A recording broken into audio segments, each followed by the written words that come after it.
يا أيها الناس اتقوا ربكم الذي خلقكم من نفس واحدة وخلق منها زوجها وبث منهما رجالا كثيرا ونساء واتقوا الله الذي تساءلون به والأرحام إن الله كان عليكم رقيبا يا أيها الذين آمنوا اتقوا الله وقولوا قولا سديدا يصلح لكم أعمالكم ويغفر لكم ذنوبكم ومن يطع الله ورسوله فقد فاز فوزا عظيما أما بعد فإن أصدق الحديث كتاب الله وخير الهدي هدي محمد صلى الله عليه وسلم وشر الأمور محدثاتها وكل محدثة بدعة وكل بدعة ضلالة وكل ضلالة في النار. أيها الإخوة بارك الله فيكم. Syukur kita kehadiran Allah Rabbuna Jalla fi'ula, Allah Ta'ala yang senantiasa memberikan kita rahmat dan nikmatnya, sehingga pada kesempatan ini Allah Ta'ala berikan kita rizki untuk kembali belajar. Man yuridillahu bihi khaira yufaqihu fid din. Barang siapa yang dikehendaki oleh Allah Ta'ala baik, maka Allah Ta'ala berikan kepahaman dalam agama ini. Agama, satu hari Jibril alaihissalam datang mengajarkan iman, mengajarkan Islam, iman dan ihsan. Ketika Jibril pergi, Rasul bertanya kepada para sahabatnya, tahukah kalian siapa yang hadir, yang datang? Allah wa rasuluhu a'lam. Allah dan Rasulnya yang lebih tahu. Maka Rasul sallallahu alaihi wasallam pun menyebutkan, wa Jibril atakum yu'allimukum dinakum. Ia adalah Jibril alaihi salam datang kepada kalian mengajarkan agama kalian. Allahu akbar. Berarti orang-orang yang dikehendaki oleh Allah Ta'ala baik adalah orang-orang yang belajar Islam, iman dan ihsan. Komprehensif, syumuliyah. Tak satu-satu saja. Dan di antara ciri Ahlus Sunnati wal Jamaah tidak hanya mencintai satu bab pelajaran atau satu mata pelajaran saja. Saya sukanya pelajaran fikih, kalau sejarah atau akidah tidak. Ketika menjelaskan tentang fikih, orang yang dikehendaki oleh Allah Ta'ala baik adalah yufaqihu fidin, orang yang Allah Ta'ala berikan kefakihan dalam agama ini. Fikih itu ada dua, fikul akbar dan fikul asghar, fikih besar dan fikih kecil. Dan yang dimaksud dengan fikih besar adalah akidah. Ikhwati fillah, barakallahu fikum. Untuk itulah hadis yang menjelaskan tentang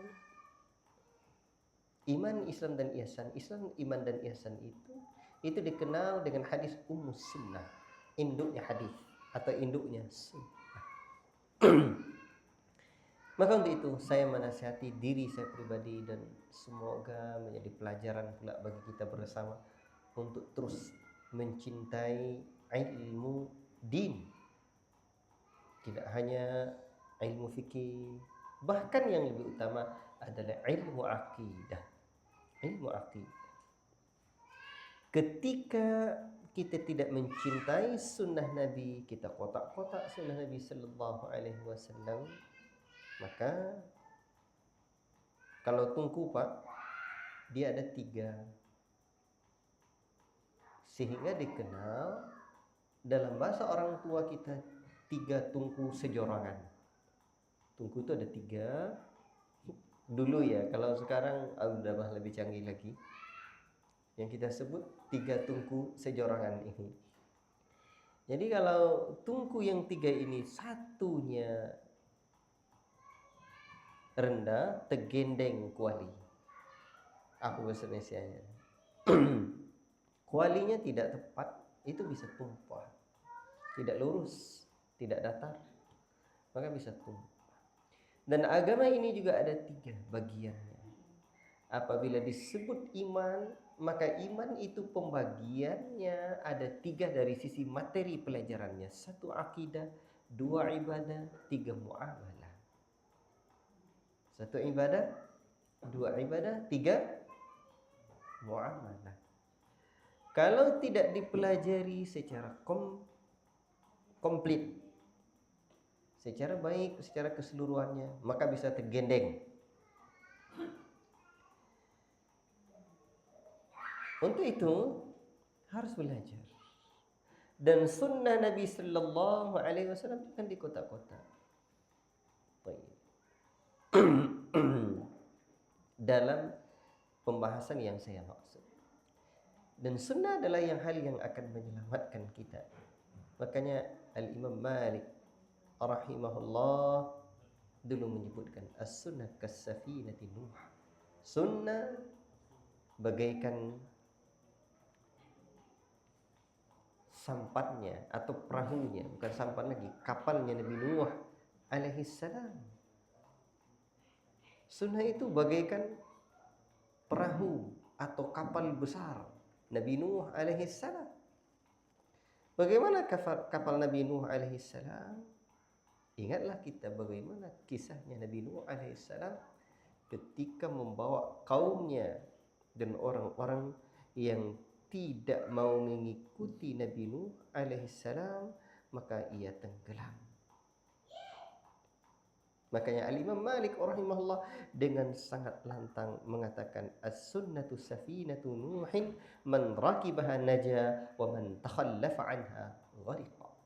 Barang siapa, sunnah adalah bagaikan kapalnya Nabi Nuh, barang siapa yang ikut naik maka ia akan selamat. Barang siapa yang tidak ikut naik, maka barang siapa yang tertinggal maka dia akan tenggelam, sebagaimana tenggelamnya kaum-kaum yang tidak ikut ke kapalnya Nabi Nuh alaihissalam. Orang kalau naik kapal itu separuh-separuh tidak? Oh, tidak. Makanya Allah Ta'ala katakan, ya ayyuhalladzina amanu dukhulu fis silmi kafah. Wahai sekalian orang-orang beriman, masuklah kalian ke dalam Islam secara kafah, menyeluruh.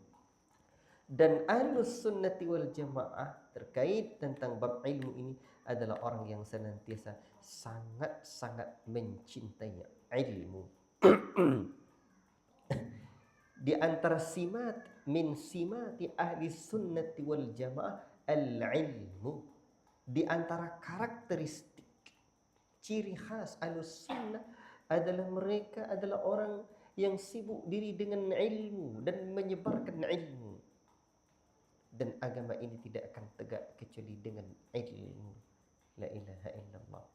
Dan ilmu yang mereka pelajari adalah ilmu yang senantiasa diwariskan oleh Nabi sallallahu alaihi wasallam. Ikhwati fillah, para penuntut ilmu yang saya cintai karena Allah Subhanahu wa taala, maka kita dapati mereka ahlus sunnati wal jamaah senantiasa sibuk ilmu. Dan ini senantiasa berulang-ulang kita sebutkan ketika fitnah terjadi, al-ilmu fihi khairun minal amal. Menyibukkan diri dengan ilmu ketika fitnah terjadi lebih baik daripada sekedar hanya beramal, kata Nabi sallallahu alaihi wasallam. Bahkan ketika kita lihat ternyata orang-orang yang hanya memilih-milih ilmu, ini saya suka nih, tidak. Padahal ilmu itu tak boleh begitu bagiannya. Yang ada ilmu itu bagiannya, ilmu itu hukumnya. Ada yang fardu ain, ada yang fardu kifayah, ada yang mustahab. Nah itu kalau di situ bagiannya itu boleh. Ada ilmu yang fardu ain. Apa ilmu fardu ain? Ilmu yang wajib ain, tidak boleh diwakilkan. Maka ketika kita hanya wakilkan, berarti kita samakan dengan ilmu fardu kifayah. Di antara ilmu fardu kifayah apa? Bentar dulu, ini saya bukan karena kemarin kita belajar merawat penyelenggaraan jenazah, tidak. Tapi ini juga harus kita dudukkan.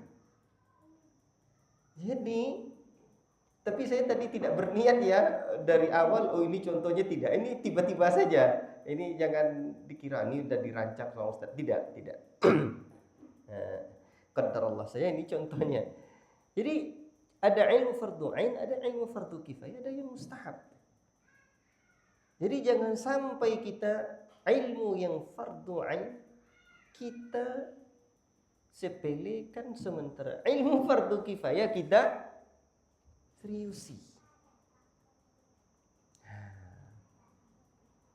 Betul, kita sangat penting sekali memahami bagaimana merawat jenazah, karena akan mati, orang tua kita akan mati nanti. Tapi ada ilmu fardu ain yang tidak boleh tidak untuk kita tidak bisa kita elakkan, tidak bisa. Dan di antara ilmu fardu ain, kaidah ilmu fardu ain itu sampai kapankah dia yang dihitung ilmu fardu ain? Haitsu qama bihi dinuhu. Ini kaidah. Sekira-kira dengan ilmu itu tegak agama orang itu ilmu fardu ain itu. Kira-kira kalau rumah baru tegak, apa yang ada, Pak? Apa syarat rumah baru tegak? Pondasi, tiang. Kira-kira kalau pondasi ada atau tiang tidak ada, saya ulangi. Kalau pondasi tidak ada, tiang tidak ada, rumah tegak tidak. Berarti mendirikan rumah dengan saya ulangi, mendirikan tiang, membuat pondasi fardu ain, betul? Tidak dapat, tidak. Sekarang belajar akidah dan manhaj bagaikan pondasi dan tiang. Bagaikan pondasi dan tiang. Ini kerangkanya. Saya kadang mikir-mikir untuk buat kajian ini, lanjut tidak kajian manhaj ini. Banyak juga godaannya dalam pikiran saya.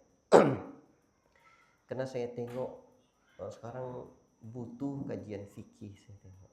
Di sini belum ada kajian fikih yang secara detail kan. Tapi ustaz-ustaz lain banyak. Namun kita belum, ini mungkin juga perlu kita renungi lagi. Apalah kajian. Jadi kadang saya udahlah kita kajian fikih aja. Dan saya tengok orang lebih antusias kalau kajian fikih. Tapi saya mikir-mikir lagi. Ustaz lain juga banyak. Dan latar belakang saya memang saya sebenarnya cinta dengan kajian fikih, apalagi fiqhul hadis, ya. Tapi kayaknya memang ini. Karena begini, ini bagaikan membentuk kerangka, pondasi dan tiang. Kalaupun aksesorisnya bagus, tapi kerangkanya ini tidak bagus, dia bisa tumbang. Demikian pula tiang, kalau tiangnya tidak kokoh, dia bisa tumbang. Maka pikiran sehat saya atau pikiran saya datang lagi. Semuanya sehat sih. Saya cuma pikir lagi, udahlah, istiqomah saja kajian manhaj ini. Kapan-kapan mungkin kita buat kajian-kajian dengan tema lain. Ya, kita seling. Atau ustaz lain yang juga banyak di sini. Tapi ingat, 3 hal ini dalam kajian kita jangan dilewatkan. Akidah, fikih, akhlak. Atau akidah, ibadah, dan muamalah. Baik. Ketika ini kita tidak perhatikan, kita tidak membangun sesuatu yang kokoh. Baik. Ikhwati fillah, barakallahu fikum. Nah, ini mungkin muqaddimah dan sering saya ulang-ulang, saya berikan muqaddimah ya. Nah, karena di antara ciri khas dakwah salafiyah adalah, kata Syekh Sulaiman Ar-Ruhaili hafizahullah taala, di, di antara ciri khasnya adalah insighal bil ilm, fokus dengan ilmu yang diwariskan Nabi. Dan ilmu itu ada yang fardu ain, ada yang fardu kifayah, dan ada yang mustahab. Dahulukanlah ilmu yang fardu ain. Di antara ilmu yang fardu ain, belajar akidah. Dan akidah itu banyak poinnya. Ya. Terlalu saya coba sekedar perkenalkan kepada kita apa saja pembahasan ilmu akidah.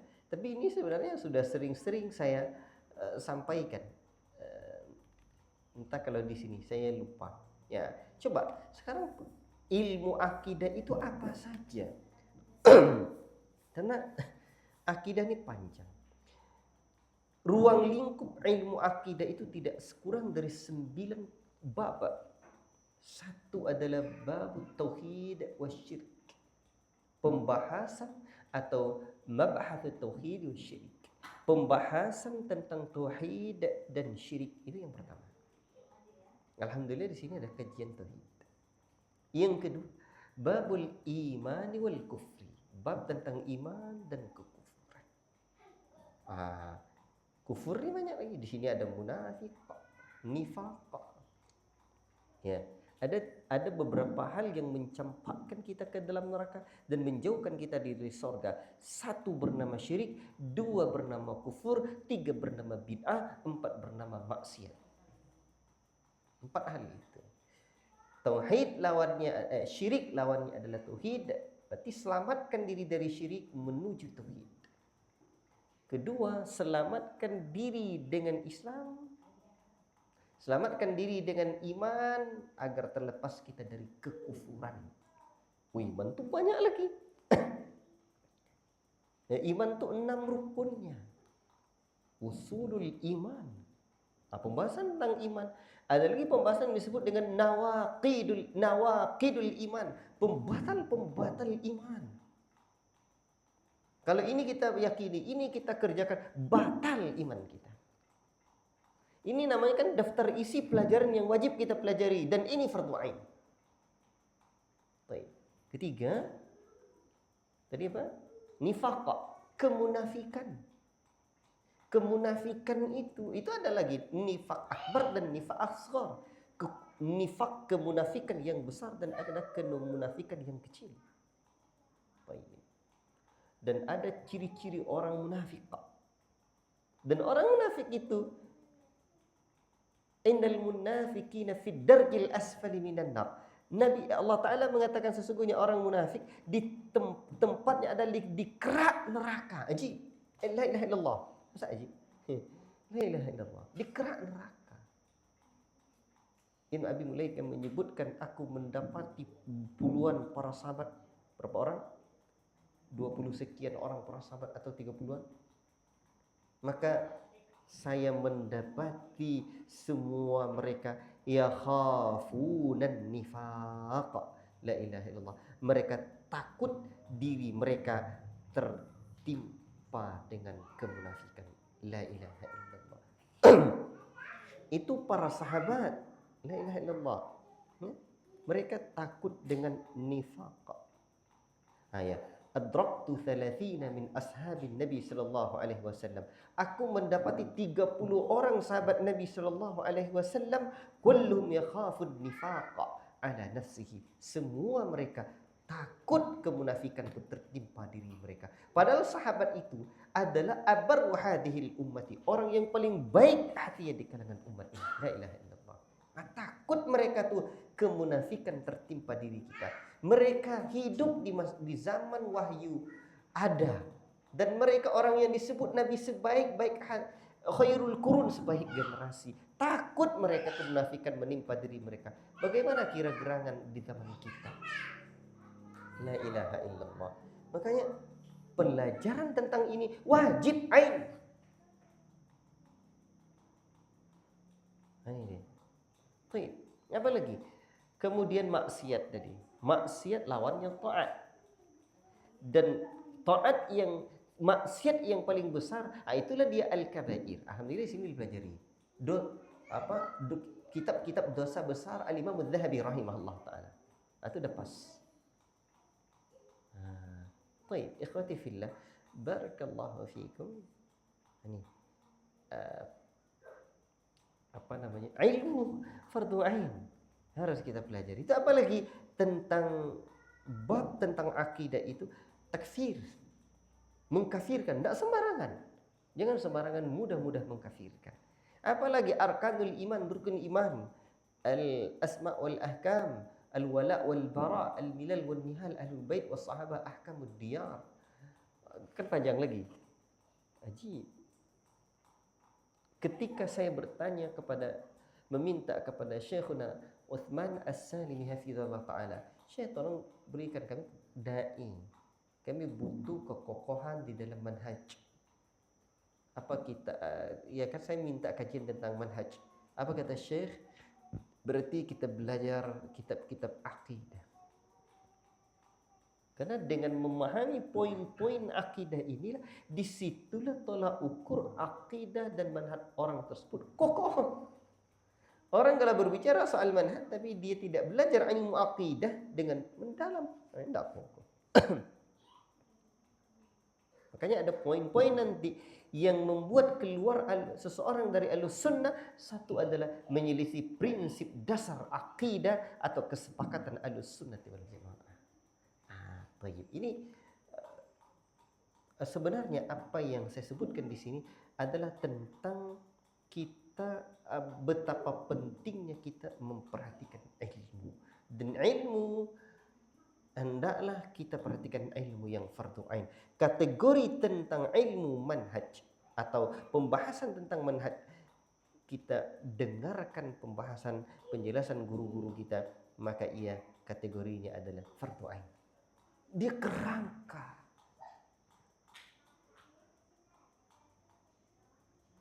Kan begini, umat itu terpecah belah menjadi 73 golongan, satu surga, 72 ke neraka. La ilaha illallah. Apa yang membuat mereka ke neraka itu? Satu adalah akidahnya, manhajnya, pemahamannya dalam cara beragama. Jadi jangan sampai hal ini. Maka untuk itu dengan memohon pertolongan Allah Subhanahu wa taala, bismillah, sudah kita lanjutkan kajian kita tentang manhaj. Baik, ikhwati fillah, dan ingat Syekh Sulaiman Ar-Ruhaili hafizahullah taala menyebutkan min amradil qulub, di antara penyakit hati yang menimpa sebagian kalangan kita ini, kata Syekh Sulaiman, dan itu menyelisih sifatnya Ahlussunnah wal Jamaah, itu ada dua. Imma al-kibru an talabil ilmi wa imma al-kasalu an talabil ilmi. Satu, sombong. Atau itu sombong. Sombong untuk tidak menuntut ilmu lagi. Khalas ana asbahtu ustadzan, kata beliau, saya ini dah sebagai seorang ustaz. Maka orang-orang, saya sudah banyak belajar, atau saya ini sudah tua, atau saya sudah lama mengaji. Ini kesombongan. Nah, ini bahaya. Makanya ikhwati fillah barakallahu fikum, nanti ketika kesombongan menimpa pada diri seorang penuntut ilmu, mungkin dia sudah doktor, kemudian tidak mau duduk lagi di hadapan para masyayikh. Disinilah mulai penyimpangan itu mulai terjadi. Itu yang kita perhatikan. Ya. Jadi ada ungkapan yang sangat indah ya di dalam bab ilmu ini, di mana orang-orang yang sombong, Imam Mujahid pernah mengatakan, la yata'allamul ilma mustahin wala mustakbir. Tidaklah akan menuntut ilmu orang yang malu dan orang yang sombong. Nah, orang yang sombong tidak akan menuntut ilmu lagi. Maka duduk bersimpu di hadapan para ulama, di hadapan masyayikh, itu penting.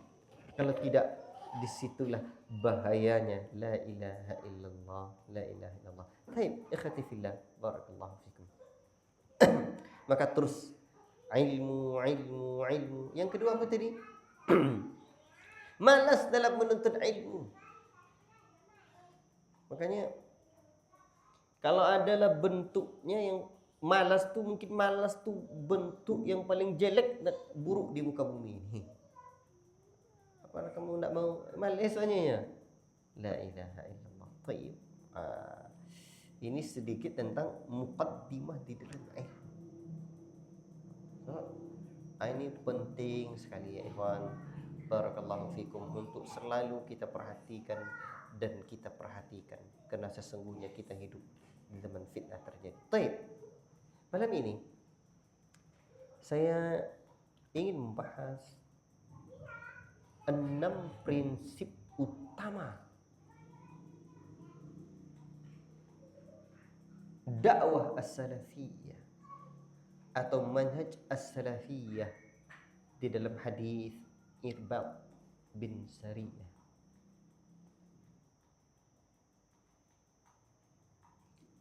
Hadis yang mulia ini ikhwati fillah, barakallahu fikum, adalah hadis yang sangat mulia, dikeluarkan oleh Imam Abu Dawud dan selainnya rahimahumullah ta'ala jami'an, dan disahihkan oleh Syekh Al-Albani rahimahullah ta'ala.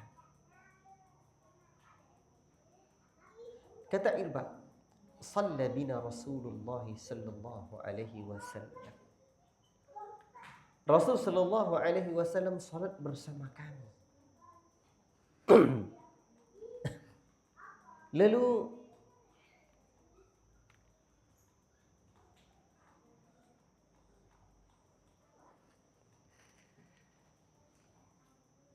Zata yaumin, pada satu hari, thumma aqbala alaina biwajhihi, kemudian Rasul sallallahu alaihi wasallam pun Rasul mengimami kami, kemudian menghadapkan wajahnya kepada kami.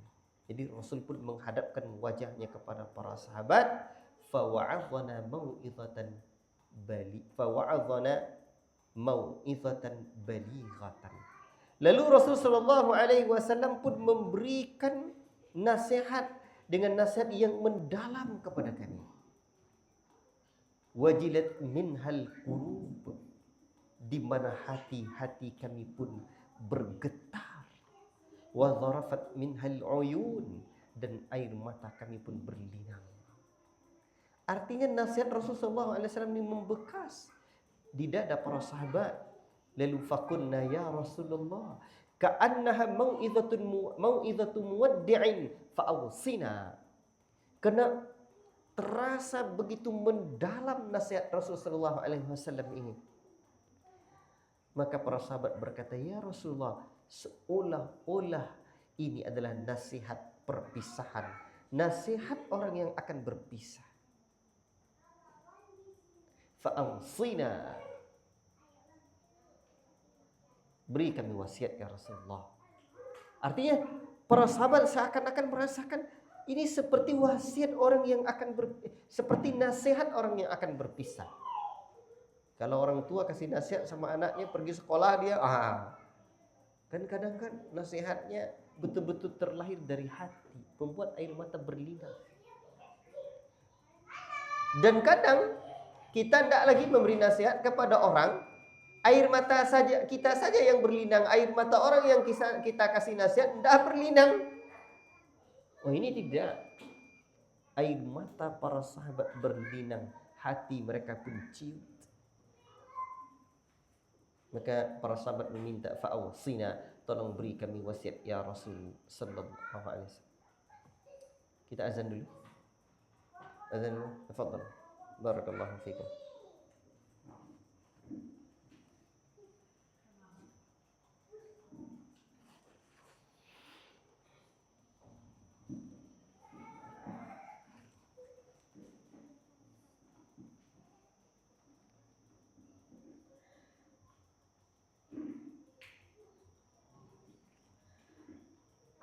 Allahu Akbar, Allahu Akbar.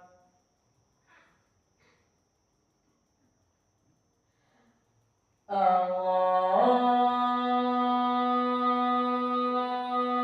Akbar,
Alhamdulillah, ikhwati fillah, barakallahu fikum. Jadi hadis yang mulia ini coba kita bayangkan. Rasul sallallahu alaihi wasallam salat mengimani para sahabatnya. Lalu beliau menghadap kepada para sahabatnya, memberikan nasihat kepada mereka dengan nasihat yang membuat hati mereka ciut, air mata mereka berlinang. Para sahabat karena hati mereka lembut, mereka pun mengatakan seolah-olah ini adalah nasihat perpisahan. Fa'awsina, beri kami wasiat ya Rasulullah. Faqal, Rasul sallallahu alaihi wasallam mengatakan, usikum bittaqwallah, saya wasiatkan kalian bertakwa kepada Allah, was-sam'i wat ta'ah, dan untuk mendengar dan taat kepada pemimpin. Wa in ta'ammara 'alaikum 'abdun, sekalipun yang memerintah kalian adalah seorang budak, dalam riwayat lain Habasyiyun, dari negeri Habasyah. Fa innahu may ya'ish minkum ba'di, karena sesungguhnya siapapun yang berumur panjang nanti di antara kalian sepeninggalanku, fasayarah tilafan katsira, kalian akan melihat perbedaan umatku yang banyak. Dan ini terjadi, perselisihan yang banyak. Fa'alaikum bisunnati, maka ketika itu peganglah sunnahku, wa sunnatil khulafa'il mahdiyyin ar-rasyidin, pegang sunnahku dan sunnah para khulafaku yang mendapat petunjuk. Tamassaku biha, pegang sunnah itu, wa addu 'alaiha bin nawajid, gigit sunnah itu dengan gigi geraham. Wa iyyakum muhdatsatil umur, jauhi oleh kalian perkara-perkara yang baru. Fa inna kulla muhdatsatin bid'ah, karena sesungguhnya perkara-perkara yang baru itu disebut dengan bid'ah. Wa kullu bid'atin dhalalah, dan setiap bid'ah itu adalah sebuah kesesatan. Baik, berkata Syekhuna Sulaiman Ar-Ruhaili hafizahullah taala, di sini coba perhatikan, ada 6 pondasi utama di dalam hadis yang mulia ini tentang prinsip manhaj salaf. 1, tahqiqut tauhid wa ikhlasul amali lillah, merealisasikan tauhid, menerapkan tauhid, dan mengikhlaskan amal kepada Allah. Dalam kata apa? usikum bittaqwallah. Saya wasiatkan kepada kalian untuk bertakwa kepada Allah. Baik. Kemudian wal aslu tsani, pondasi yang kedua, tahqiqul ibadati lillah kama aradallah. Merealisasikan ibadah untuk Allah sebagaimana yang Allah Ta'ala inginkan.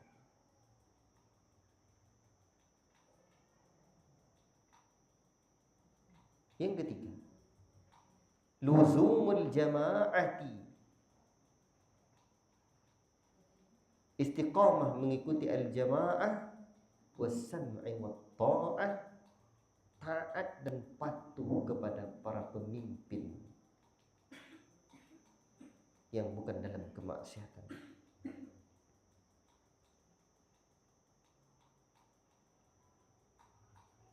Yang keempat, tahqiqul ittiba'i li Rasulillah sallallahu alaihi wasallam, merealisasikan, memastikan diri kita ittiba', mengikuti Rasul sallallahu alaihi wasallam. Yang kelima,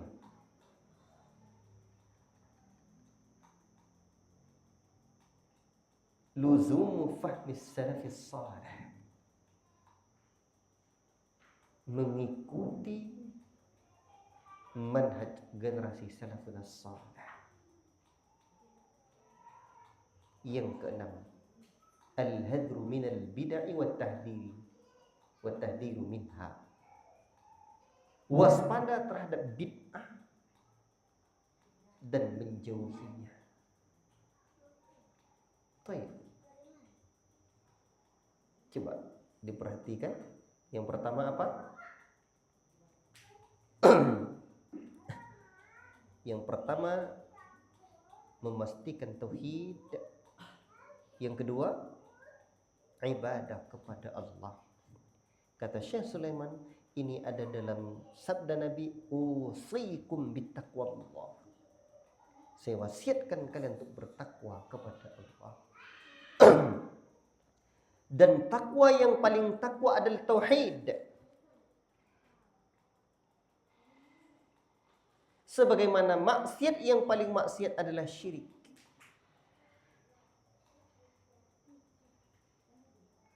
Dan yang kedua,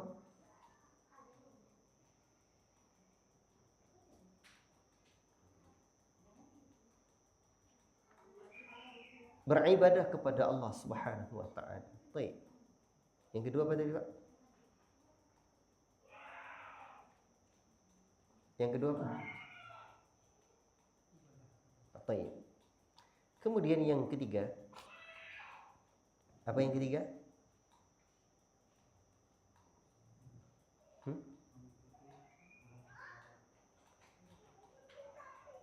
Yang ketiga, was-sam'i wat-tha'ah, taat kepada para pemimpin. Dalam kalimat Rasul sallallahu alaihi wasallam, was-sam'i wat-tha'ah wa in ta'ammara 'alaikum 'abdun, tunduk apa? Taat dan patuh kepada pemimpin sekalipun yang memerintahkan kalian adalah seorang budak. Apalagi kalau yang memimpin itu bukan budak. Maka ketaatan kita itulah ciri khas Ahlus Sunnah. Yang bukan Ahlus Sunnah, telinganya panas, hatinya tidak lapang. Dan itu sendiri yang saya rasakan dulu ngaji di halaqah-halaqah, di liko-liko itu. Itu kita sedikit aja ada kebijakan yang keliru dari presiden, hatinya panas saja. Ahlus Sunnah tidak. Karena ada kaedah-kaedah. Ikhwati fillah, barakallahu fikum. Kemudian apa lagi? Landasan berikutnya, fa'alaikum bisunnati. mengikuti Rasul sallallahu alaihi wasallam.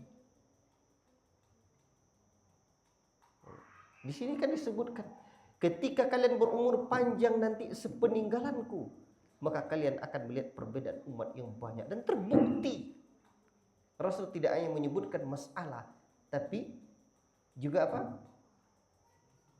Memberikan solusinya. Maka ketika itu peganglah sunnahku. Maka wajar al-Imam Syafi'i itu pernah menyebutkan, alaikum bi ashabil hadith fa innahum aktsarus shawaba. Berpegang teguhlah kalian dengan prinsipnya ashabul hadith, karena mereka adalah yang paling betul. Baik. Kemudian yang kelima apa? Apa yang kelima? Mengikuti manhaj salaf.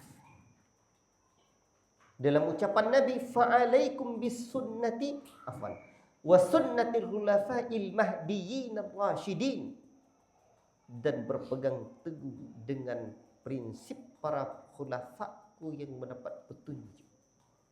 Ajib. Dan di sini perbedaan antara Ahlus Sunnah dengan yang bukan Ahlus Sunnah. Ahlus Sunnah senantiasa wal jamaah. Bagaimana jemaah para sahabat memahaminya? Ada tidak salaf kita?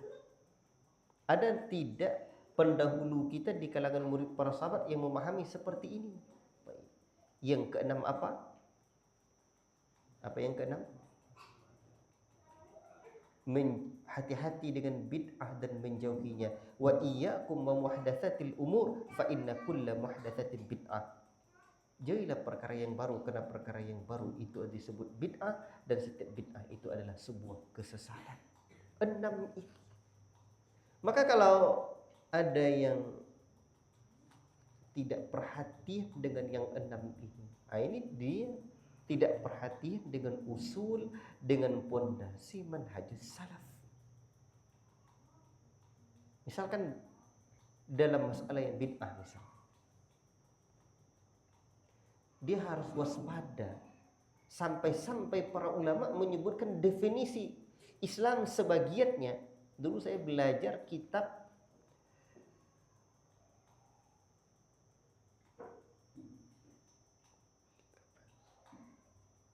Syekh Abdullah Al-Qarawi, apa judulnya? Kitab kecil Syekh Abdullah Al-Qarawi itu judulnya Allahul Musta'an, Al-Wajibat. Nah, di situ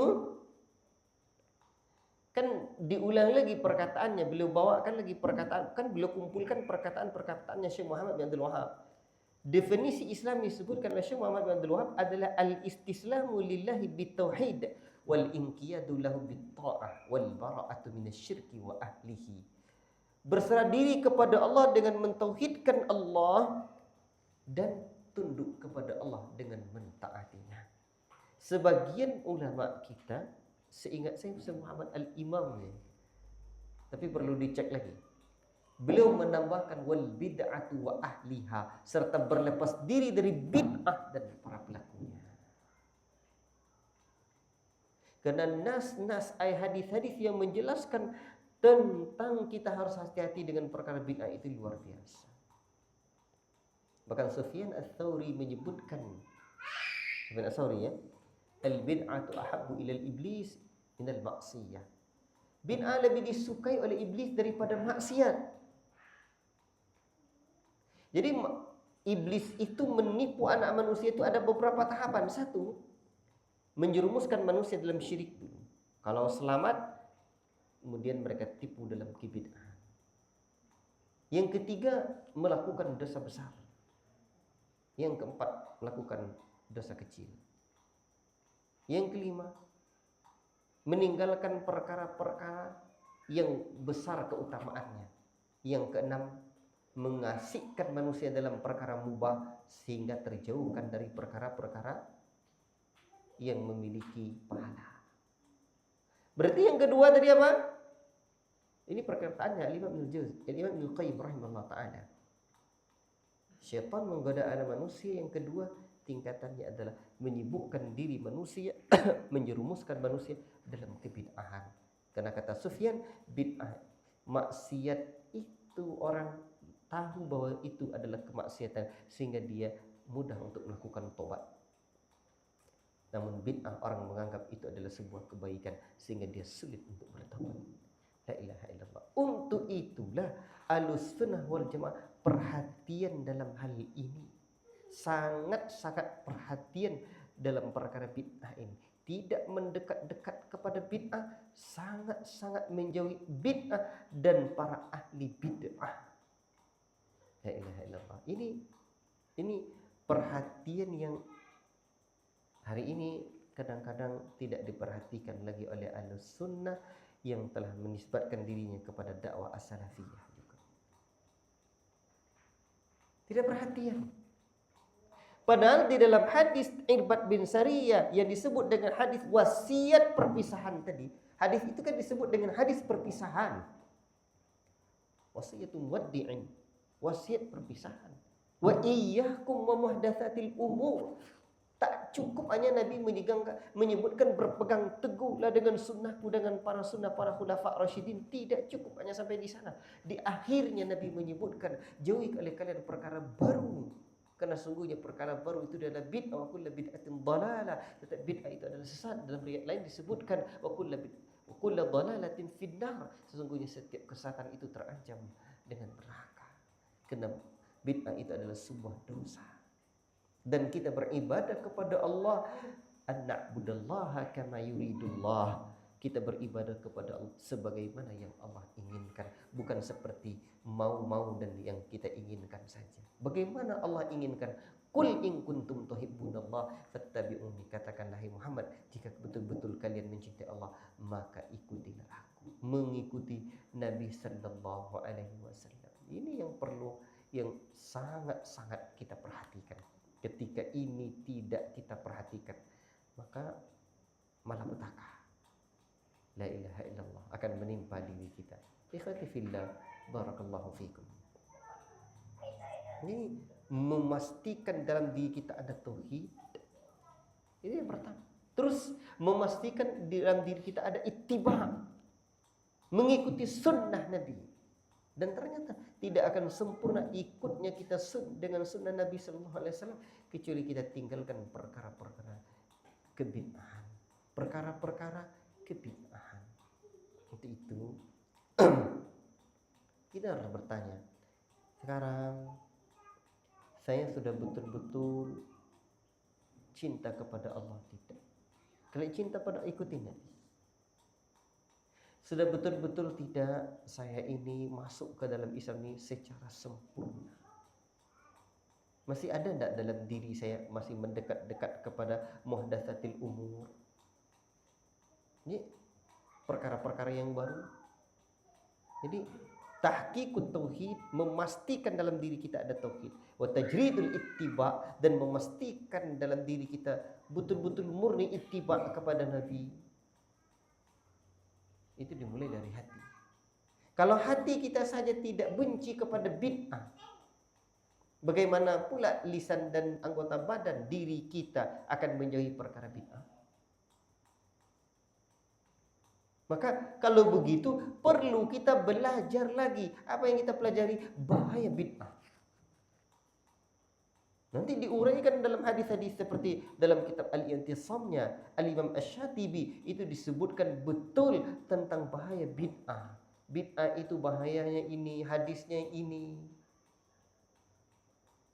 Dan di dalam kajian tentang akidah, seperti ada kajian saya di Teluk Kuantan, itu kan pembahasan kajian di Teluk Kuantan itu usulus sunnah karya Imam Ahmad.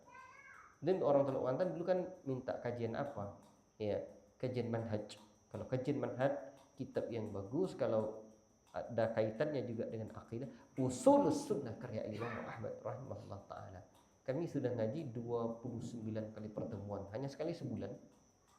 Itu di awal-awal dulu, usulus sunnati indana, usul sunnah di kalangan kami, di sisi kami, kata Imam Ahmad dengan para sahabat-sahabatnya, adalah at-tamassuku bima kana alaihi ashabun nabi sallallahu alaihi wasallam, berpegang teguh dengan apa yang menjadi prinsipnya para sahabat Nabi. Itu bayangkan, itu baru beberapa paragraf sudah 29 kali pertemuan.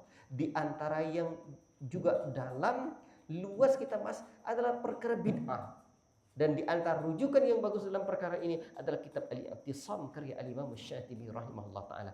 Dalam kitab ini dijelaskan betul di antara hadis tentang bahaya bid'ah. La ilaha illallah. Jadi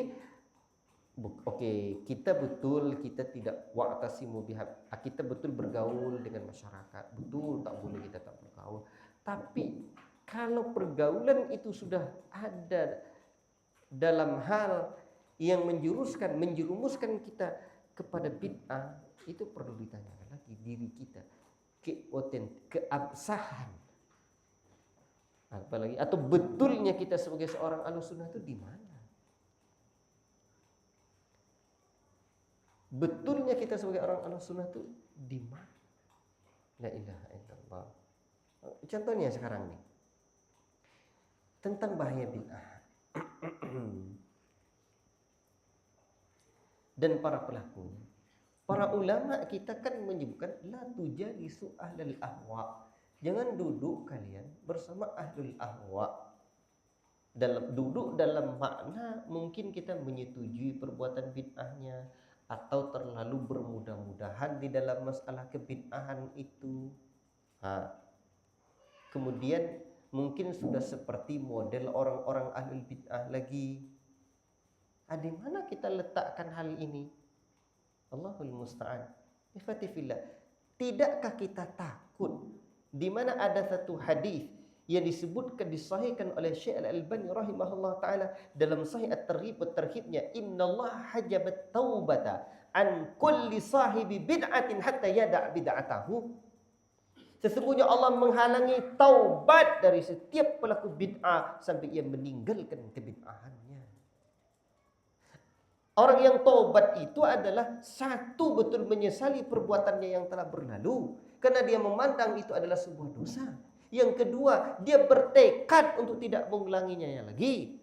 Ketika dia tinggalkan betul diiringinya dengan perbuatan baik, yakni sunnah.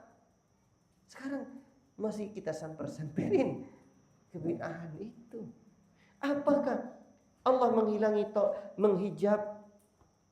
menghalangi tobat yang mungkin kita sudah terhitung sebagai sahibu bid'ah? Nah, di sini diperlukan apa? Diperlukan kekuatan hati. Makanya Nabi sebutkan addu 'alaiha bin nawajid, gigit dengan gigi geraham, jangan gigi depan, sekali goyang patah.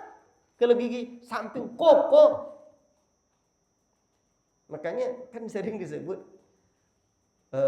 kalau ngaji manhaj itu kan belakangan disebut lagi itu golongan kokohiyun. Kokohiyun itu berarti orang yang kokoh. Kita harus kokoh. Nggak bisa kalau nggak kokoh. Ahlussunnah itu bukan seperti bunglon. Bukan bunglon itu kan di sini dia warnanya begini pula, di situ warnanya begitu pula. Maka talawun itu bukanlah sifatnya Ahlussunnah. Berganti-ganti warna. Dan Ahlussunnah bukanlah dengan pramuka di sini senang, di sana senang, di mana-mana hatiku senang. Tidak. Ikhwati fillah, barakallahu fikum. Sebenarnya kajian kita besar ini, kenapa kita memilih manhaj salaf? Salah satu pokoknya di sini, mencintai sunnah dan meninggalkan bid'ah. Itu intinya. Tayyib, ikhwati fillah, barakallahu fikum. Dan kita ya ikhwan, tidakkah kita takut dengan sabda Nabi dalam riwayat Bukhari, ana faratukum 'alal haud, kata Nabi, saya tunggu kalian di telaga. La yurfa'anna ilayya rijalun minkum hatta idza ahwaitu. Kata Nabi sallallahu alaihi wasallam, lalu ditampakkan di hadapan beberapa orang di antara kalian ketika aku akan mengambil minuman untuk mereka dari haud. Idza ahwaitu liunawiluhum uhtuliju duni fa'aqul. Lalu ketika aku ingin mengambilkan minum untuk mereka dari haud, mereka dijauhkan. Uhtuliju duni, mereka dijauhkan. Artinya Rasul ingin mengambilkan minum. Tapi ada yang menjauhkan kita dari telaga itu, dari air yang nak diberikan Rasul itu. Lalu fa'akulu, ay Rabbi ashabi, ya Rabbku, mereka adalah umatku. Lalu apa kata Allah tabaraka wa taala? Allah berfirman, la tadri ma ahdathu ba'dak. Ini Muhammad, engkau tak tahu apa yang dia kerjakan sepeninggalanmu. Para ulama mengatakan dia mengganti cara ibadahnya dengan cara ibadah yang bukan diajarkan Nabi, keyakinan dengan keyakinan yang tidak dicontohkan Nabi. La ilaha illallah, la ilaha illallah. Di dalam riwayat lain kan disebutkan fayuqal innaka la tadri ma baddalu ba'daka fa aqulu suhqan suhqa liman baddala ba'di. Kata Nabi sallallahu alaihi wasallam, kata Allah, Muhammad, engkau tidak tahu apa yang mereka ganti sepeninggalanmu. Nabi kerjakan begini, dia buat begitu. Padahal Nabi sudah katakan, da'uni ma taraktukum, cukupkan oleh kalian apa yang kutinggalkan. Sunnah saja belum kita amalkan, kenapa yang lain sudah kita kerjakan? Mendengarkan ucapan itu, Nabi mengatakan suhqan, suhqan, celakalah, celakalah orang-orang yang mengganti sepeninggalanku. La ilaha illallah. Ini hadisnya riwayat Bukhari, sahih. Maka untuk itu, sebagai seorang ahlus sunnati wal jamaah, ikhwati fillah, barakallahu fikum, ingat ini, kita hidup di negeri ya di mana kita perlu sabar, tapi juga perlu istiqomah. Di saat yang sama kita juga perlu hikmah. Jadi sabar, istiqomah, hikmah, dua nih. sabar istiqomah itu ya dengan sabar, tapi juga perlu hikmah. Jangan berubah. Nah, yang bisa mengingatkan kita ini adalah majelis-majelis tentang manhajiyah. Kalau tidak, Allah. Baik, ikhwati fillah. Dan bid'ah itu banyak lagi. Ada bid'ah dalam akidah nanti, dan ada bid'ah dalam ibadah, dan bid'ah itu ada lagi bid'ah hizbiyah. Bid'ah hizbiyah itu adalah apa namanya? Fanatik dalam organisasi. Ya. Mungkin itu akan ditanya. Ikhwati fillah, barakallahu fikum. Maka sekali lagi saya mengingatkan diri saya dan kita bersama, hendaklah ya ikhwan, kita ketika sudah menjadi seorang ahlus sunnah, kita tuduh dulu pemahaman kita yang lama. Ini pemahaman saya yang lama betul tidak ini? Sampai kita dapat betul. Aman. Itu salah satu cara kunci agar kita selamat. Oh ini betul enggak paham. Tapi kalau ini perasaannya tak apa-apa. Oh tidak. Baik. Kalau tidak, boleh jadi tercampur. Wala talbisul haqqa bil batil. Jangan campur aduk antara yang hak dengan yang batil. Nilai yang ada di dunia itu hanya dua saja, hak, batil. Yang benar dan yang batil. Kalau kita masa lalunya keliru, kalau masa lalunya betul, ada apa-apa. Baik. Nah, karena yang kita inginkan, kita betul-betul dalam diri kita ada kecintaan kepada sunnah. Sehingga dengan demikian kita mengamalkannya, Allah pun cinta kepada kita. Wallahu ta'ala a'lam bishawab. 6 prinsip ini harus kita pegang. Kita pegang. Satu apa? Tahqiqut tauhid. Memastikan kita merealisasikan tauhid. Dan ciri dakwah Ahlussunnah adalah yang pertama dakwah kepada tauhid. Tauhid. Tauhid.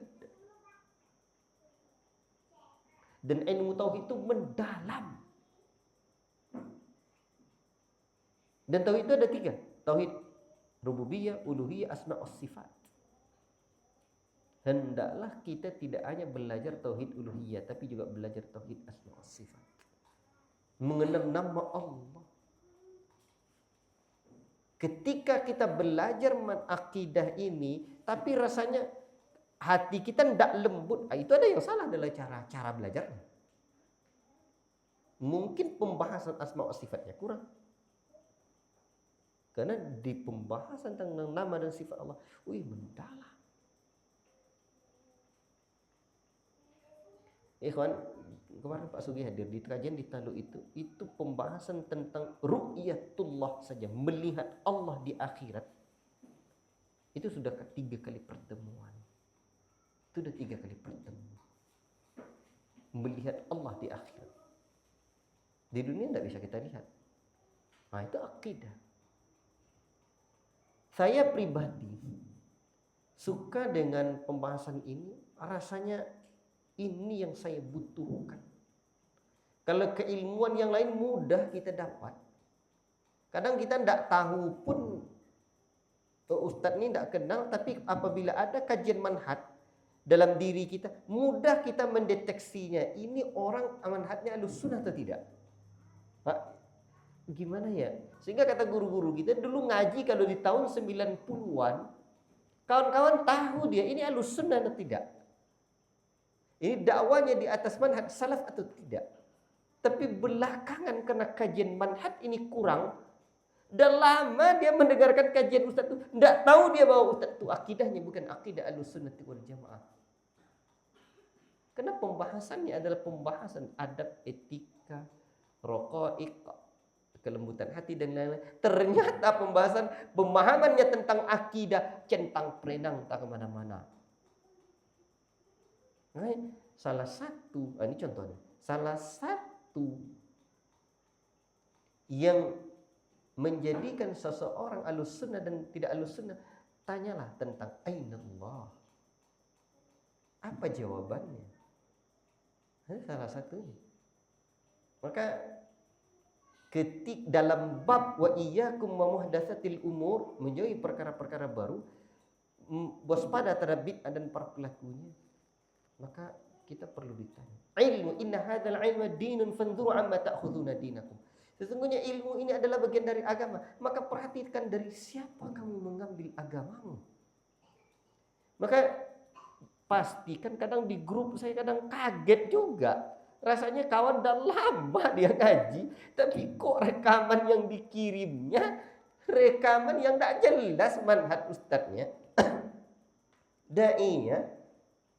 Berarti terpaksa saya jujur, tidak bisa saya tidak ngomong.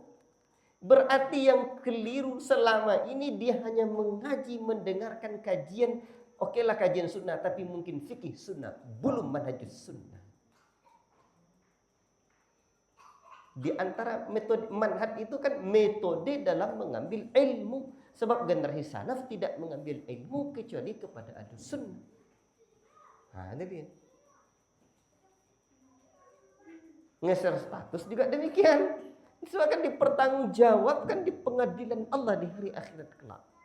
Dan kadang-kadang teman-teman saya tegur, hapus statusmu.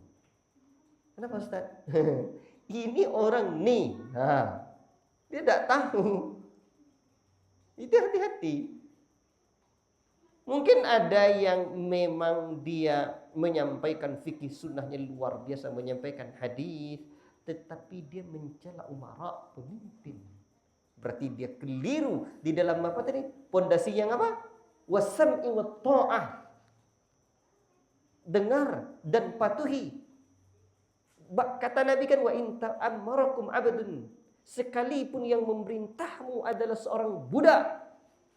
Ini mentang-mentang wakil presiden kita masih muda, masih lagi ghibah buat orang lain saja tidak boleh, apalagi kepada amir, kepada umara, kepada pemimpin. Doakan saja. Itulah Ahlussunnah. Mana tahu doa kita makbul, dikabulkan Allah. Cobalah lihat Dai ikhwan, siapakah yang lisannya bisa mendoakan seorang pemimpin? Katakanlah sekarang kata Pak Prabowo di khutbah-khutbah mereka, doa as-salafiyin.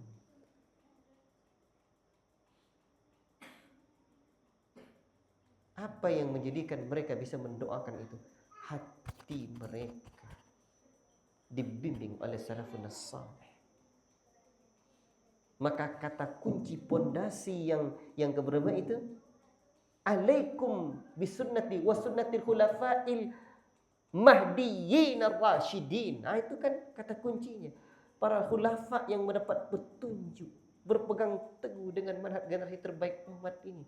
Karena generasi terbaik umat ini, begitu cara mereka, begitu pula lah cara as-salafiyun.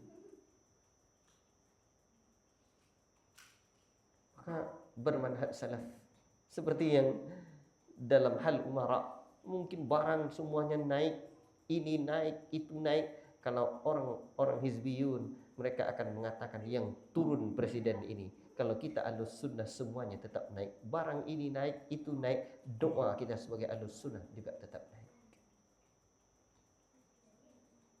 Maka untuk itu, ini urusannya bukan tentang keras kepala, tapi tentang urusannya tentang hati. Sejauh apa ittiba kita kepada Allah dan Rasulnya. Sejauh apa kita ittiba dengan generasi salafun salih. Wallahu ta'ala a'lam bishawab. Cukup sekianlah, sudah cukup panjang-panjang. Semoga Allah Ta'ala berikan kita iman, ketakwaan, kelembutan hati. Dan saya berharap ya ikhwan, kalau mau boleh saya berkata jujur, ajak-ajaklah kawan kita mengkaji manhaj. Kadang nak menetes air mata saya rasanya. Sudah sekian lama mengaji tapi tidak paham dengan serius tentang manhaj. Maka itu juga yang sudah istiqomah saja kajian dan itu. Ini pertemuan yang ke-10 ini. Kajian tentang manhaj. Saya tentu ada kekhawatiran dalam makna kita berjuang untuk mengajak manhaj.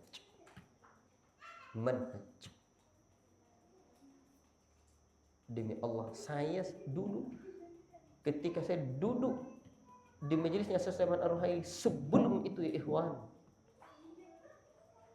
masih goyang saya 2016 itu.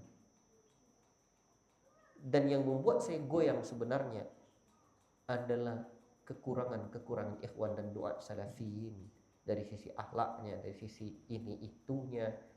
Di kemudian hari baru saya mengerti, oh mereka manusia.